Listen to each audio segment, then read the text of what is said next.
Ka Jaintia Students Union ne kasing kelai kendo ke menteri ke tenak ke kuat ke kia ikong amprin lingdo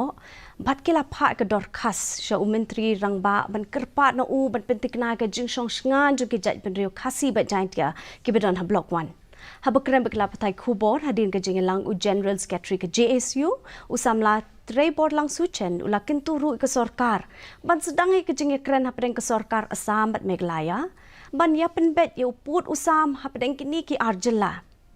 kani ke kenhun kala kinturu ke Sorkar ban pelong ke jing tokit hadin bakladon ke jing berngem bersit neki katu kani ki kenhun hakathan.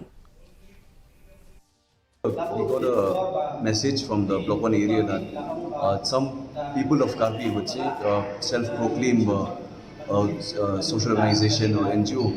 They threaten our people from time to time and doing extortion, stopping up people